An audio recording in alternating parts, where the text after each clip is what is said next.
This is the story of the two frogs. Both the frogs used to live in a pond. दोनों frog किसमें रहते होते हैं? Pond में रहते होते हैं. पॉन्ड में रहते रहते वो लोग थक जाते हैं, बोर हो जाते हैं, and they want to explore something new. कुछ नया एक्सप्लोर करना चाहते हैं. तो वो लोग चाहते हैं कि हम लोग सी में जाएं, ओशंस में जाएं, कुछ नया देखें, कुछ लाइफ को नया एक्सप्लोर करें. ठीक है. उसमें से एक फ्रॉग होता है जिसको थोड़ा सा कम सुनाई देता है, और दूसरा फ्रॉग जो होता है वो उसके सारे के सारे सिंबल्स और लैंग्वेजेस को बहुत अच्छे से समझता है. तो वो फ्रॉग इशारे से करता है, let's move ahead and move into a big ocean.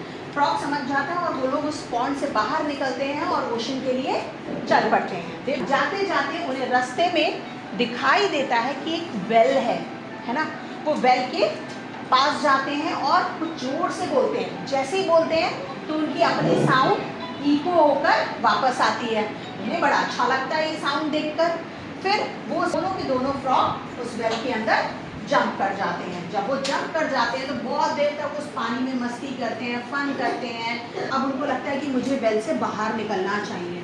वो हर मुमकिन कोशिश करते हैं. They try to put lot of effort to come out from that well. बहुत कोशिश करते हैं, आखिर थक जाते हैं. फिर वो सोचते हैं, they thought that they should call someone for help. They shouted help help help help, कोई मुझे बचाओ. No one came. और तभी थोड़ी देर में देखता है फ्रॉग कि बहुत सारे फ्रॉग्स इकट्ठा हो जाते हैं, बहुत सारे फ्रॉग्स. और उसमें से क्या होता है, दोनों फ्रॉग्स जंप करते हैं, बहुत ज़ोर ज़ोर से जंप करते हैं, बहुत ज़ोर ज़ोर से जंप करते हैं. उसमें से एक फ्रॉग जो होता है, जिसको सब कुछ सुनाई दे रहा होता है, जो सब कुछ सुन पा रहा होता है, वो फ्रॉग गिव अप कर देता है. क्यों? क्योंकि जितने भी फ्रॉग्स ऊपर खड़े हुए होते हैं वो क्या कह रहे होते हैं, विल नॉट कम आउट. कितनी भी कोशिश कर लो, you won't able to come out. तुम तो किसी भी काम के नहीं हो, तुम ऊपर आ ही नहीं सकते हो.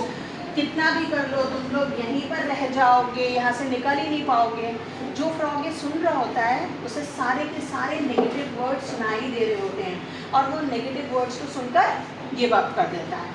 लेकिन जो फ्रॉग जिसे कुछ सुनाई नहीं दे रहा होता है कुछ भी, वो क्या करता रहता है, उन सारे के सारे जितने भी फ्रॉग्स ऊपर बोल रहे होते हैं उन सबको क्या समझता है, ऑल द पॉजिटिव वर्ड्स. वो उन्हें क्या फील कर रहा होता है कि सारे फ्रॉग्स ऊपर से चीख रहे हैं, yes you can do it. और वो उसी कैलिबर में, उसी फोर्स में ट्राई करता रहता है. लास्टली वो उस वेल को जंप कर जाता है.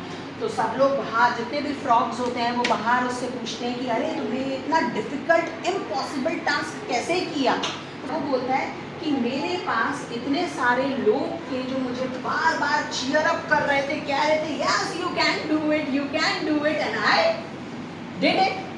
मैं निकल आया because of the positive word, because what he thought the negative words was positive, है ना. So what is the moral of the story? ऐसे ही नॉर्मली आपकी लाइफ में भी ऐसा ही होगा. जब आप लाइफ में आगे बढ़ रहे होंगे तो बहुत सारे लोग आपके पास आएंगे और कहेंगे अरे यार तुम कितना भी कर लो तुम नहीं कर पाओगे अपनी लाइफ में, तुम बेस्ट नहीं कर पाओगे. लेकिन उस समय हमें क्या बन जाना है, जब वो नेगेटिव वर्ड्स हमारे कानों में पड़े तो हमें बिल्कुल फ्रॉग के जैसे डेफ हो जाना है. हमें सिर्फ और सिर्फ पॉजिटिव वर्ड्स को सुनना है और उसी पर वर्क ऑन करना है. और जैसे उस फ्रॉग ने किया, इम्पॉसिबल टास्क को पॉसिबल कर कर दिखाया, सेम ऐसे ही अगर आप अपने दिमाग में पॉजिटिव वर्ड्स रखते हो तो आप भी अपनी लाइफ में इम्पॉसिबल टास्क को पूरा कर सकते हो. ठीक है.